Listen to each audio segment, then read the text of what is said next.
अस्सलाम वालेकुम dear viewers. Environmental chemistry के लेक्चर्स के साथ मैं हूं अबीबुर रहमान। इन्वायरमेंटल केमिस्ट्री में वाटर पोल्यूशन का चैप्टर स्टार्ट करने जा रहे हैं और इसका जो लेक्चर नंबर 1 है वो इम्पोर्टेंस ऑफ वाटर के बारे में होगा। तो इम्पोर्टेंस ऑफ वाटर को डिस्कस करने से पहले हम थोड़ा सा वाटर का इंट्रोडक्शन कर लेते हैं और हमारे इन्वायरमेंट में इसकी परसेंटेज डिस्कस करते हैं। तो वाटर एक ट्रांसपेरेंट और तकरीबन कलरलेस केमिकल सब्सटेंस है that is main constituent of earth's stream lakes and oceans, जो हमारे स्ट्रीम्स लेक ओशियंस वगैरह का मेन जुज़ है। और इसके अलावा मुख्तलिफ़ किस्म के लिविंग ऑर्गेनिज़म्स की बॉडी में फ्लूइड के तौर पर पाया जाता है। Water strictly refers to a liquid state of that substance.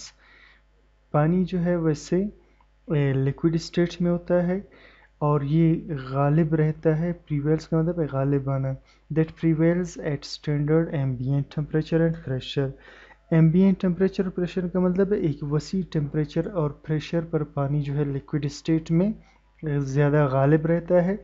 But it often refers also to its solid state, लेकिन ये सॉलिड स्टेट में भी पाया जाता है जैसे आइस है, या गैशियस स्टेट में जैसे स्टीम और वाटर वेपर्स।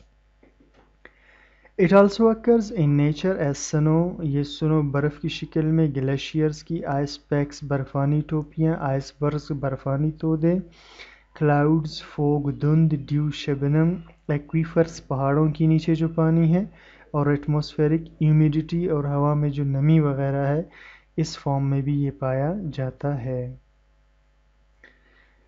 अब हम डिस्कस करते हैं वाटर की परसेंटेज को। तो हमारी जो ज़मीन है इसका 71% हिस्सा तकरीबन वाटर से कवर है, और इस 71% को अगर हम 100 ले लें तो इसमें से 96% वाटर जो है वो सी और ओशियंस में बंद है। 1.7% इसका ग्राउंड वाटर यानी ज़मीन के अंदर पाया जाता है, 1.7 ग्लेशियर्स में और आइस कैप्स में बर्फ़ की शक्ल में, एक छोटा सा फ्रैक्शन वाटर बॉडीज़ के तौर पर पाया जाता है, और 0.001% हवा में वेपर के तौर पर क्लाउड्स की फॉर्म में, और प्रेसिपिटेशन बारिश की शक्ल में पाया जाता है।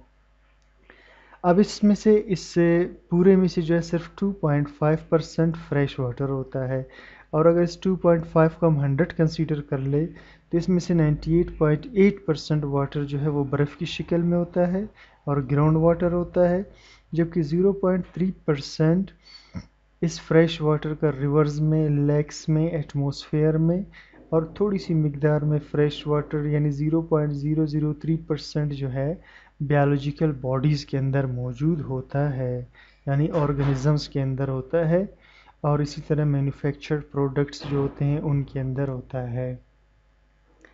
अब हम आते हैं अपने मेन टॉपिक यानी इम्पोर्टेंस ऑफ सॉइल की तरफ। तो इम्पोर्टेंस ऑफ वाटर की तरफ, पानी की अहमियत क्या है। तो पानी की तो बहुत ज़्यादा अहमियत है और बहुत ज़्यादा मकासद में जो है ये यूज़ होता है। हम इसको नंबर वाइज डिस्कस करते हैं। सबसे पहले है वाटर एग्रीकल्चर में। आप जानते हैं कि एग्रीकल्चर में पानी बहुत ही अहम किरदार अदा करता है, और पानी के बगैर एग्रीकल्चर इम्पॉसिबल है। इरिगेशन जितना भी है आबपाशी क्रॉप्स की, वो सब पानी की मदद से हो सकता है, और तो जितने भी फसलें वगैरह हैं सब पानी की मोहताज है। सेकेंडली हम आते हैं वाटर फॉर म्यूनसिपल का स्पेलिंग मिस्टेक है, म्यूनसिपल यूज़। म्यूनसिपल यूज़ से मतलब है जितना भी पानी जो है यानी हम डोमेस्टिक पर्पसेस घरों में इस्तेमाल करते हैं, कमर्शियली इस्तेमाल करते हैं, स्ट्रीट वॉशिंग, गलियों को धोने में, लॉन्स और गार्डन्स की आबपाशी के लिए, फायर प्रोटेक्शन, आग से बचने के लिए। इसी तरह जितना डोमेस्टिक सेक्टर्स में हम यूज़ करते हैं यानी पीने के लिए, धोने के लिए, और लॉन स्प्रिंकलिंग, लॉन को पानी देने में और खुराक की तैयारी में, तो ये सब के सब म्यूनसिपल यूज़ है वाटर का। تیسرے نمبر پر بیلنسنگ دی ایکو سسٹم. تو پانی صرف جو ہے ہماری ضروریت کو پوری نہیں کرتا بلکہ یہ ایکو سسٹم کو بیلنس کرنے میں بھی اہم کردار ادا کرتا ہے. جیسے کہ آپ ڈائیگرام میں دیکھ سکتے ہیں کہ پانی کا جو واٹر سائیکل ہے وہ سمندر سے پانی بخارات بن کے ایویپوریٹ ہو کر کے بادل بناتا ہے. بادل پر پریسیپیٹیشن یعنی بارش برساتے ہیں. بارش سے پھر مختلف نمکیات اور چیزیں جو ہے ایک جگہ سے دوسری جگہ پانی کے تھرو سمندر میں پہنچتی ہیں. تو یہ سارا ایکو سسٹم ایک طرح سے بیلنس ہوتا رہتا ہے. تو پانی جو ہے ایٹماسفیئر میں کیا کرتا ہے؟ اٹ ایبزاربز سن ہیٹ کو ایبزارب کرتا ہے، سورج کی ہیٹ کو زمین پر پہنچنے سے روکتا ہے. اور جو رین واٹر ہے وہ ہلز یعنی پہاڑیوں میں سے جو ہے کیری کرتا ہے مختلف قسم کے سیڈیمنٹس کو، منرلز کو، اور ان کو ریورز، ویلیز اور سمندروں تک پہنچاتا ہے. اور اس کے علاوہ پانی جو راک کرسٹ کے اندر ہوتا ہے وہ جو ہے وہاں پر منرل کی ڈپوزٹ کرنے میں کام آتا ہے. اسی طرح پولر ریجنز کے اندر پانی جو ہے آئس کیپس وغیرہ کی شکل میں جو ہے موجود رہتا ہے. اب ہم آتے ہیں چوتھا، واٹر فور انڈسٹریز. انڈسٹریز میں بہت ہی زیادہ استعمال ہوتا ہے پانی کا. جتنی بھی پروڈکٹس بن رہے ہوتے ہیں سبھی میں تقریباً پانی کا استعمال ضروری ہوتا ہے. اسٹیل انڈسٹری ہو، کیمیکلز بنانے میں، فرٹیلائزرز، ٹیکسٹائل، کپڑوں کی انڈسٹری میں، سیمنٹ میں، الیکٹریسٹی میں، پیٹرو کیمیکل، پیپر میں، سب انڈسٹریز میں پانی کا استعمال ہو رہا ہوتا ہے. یہ انڈسٹریز اب پانی ان کو ضرورت ہوتی ہے یا تو کولنگ کے لیے، یا پاور کو جنریٹ کرنے کے لیے، یا کلیننگ پرپزز کے لیے، فائر پروٹیکشن، آگ سے بچاؤ کے لیے، یا اپنے ایئر کنڈیشنز وغیرہ کے لیے ان کو پانی کی بہت زیادہ ضرورت ہوتی ہے.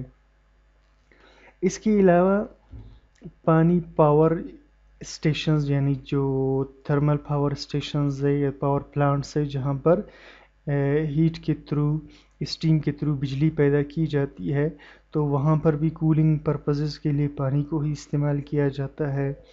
اور اس کے علاوہ مختلف قسم کی نیویگیشن جو جہاز رانی ہے، یعنی پانی کے تھرو جو بڑے بڑے جہاز ایک جگہ سے دوسری جگہ ٹرانسپورٹیشن کا کام کرتے ہیں، سامان لے جاتے لاتے ہیں، تو یہ ایک کشتیوں کے ذریعے جو ٹرانسپورٹیشن ہے یہ روڈ کی نسبت سستا بھی ہوتا ہے، تو یہ بھی پانی ہی کے ذریعے سے ممکن ہو سکتا ہے.